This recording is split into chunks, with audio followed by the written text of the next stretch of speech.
American Evangelicals, a Missionary Perspective on Restoring Our Broken House. What caught me about the book, and we had a little conversation about this in our pre-show, was that you mentioned Leslie Newbigin, something that I have found that Newbigin is starting to really be disseminated over a wide variety of people because they're seeing the importance of Newbigin in the midst of this missionary moment, I would say, of our contemporary society as it's become much more pluralistic.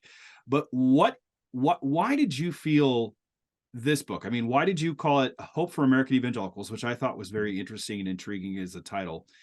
And then what made you want to write and communicate this? Because it seems like you're communicating and writing to those in ministry, although it's almost like an introductory level to Newbigin. Yeah. What was So your reason behind putting this together? there's a host of different things. I think sort of just autobiographically, we were not gone from the US for a really long period of time. I mean, less than 7 years. And being outside of the US today is very different than being outside of the US 50 years ago because there's still connectivity.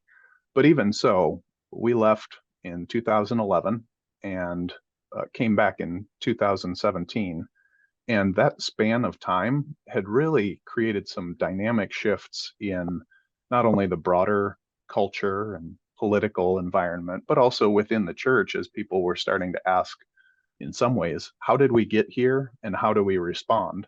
And there were a variety of options being offered in terms of what that response might look like that didn't strike me as maybe helpful or fruitful. And thinking about what it had been like to rub shoulders with brothers and sisters who lived in contexts where they had never known some of the protective elements of the government, or they had never known a warm embrace by the broader culture, and yet still persisted in faithful living out of the gospel.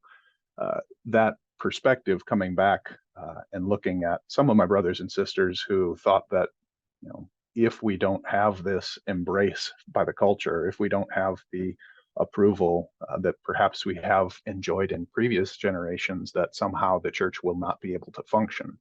And just trying to come back with something of a lens of saying, let's not panic here, but let's consider what does it look like to look at our context not as the enemy, but rather as a missionary might look at it, and utilize some of the tools that we had been trained in and needing to employ in our missionary context, realizing that they were equally as helpful, perhaps back at home.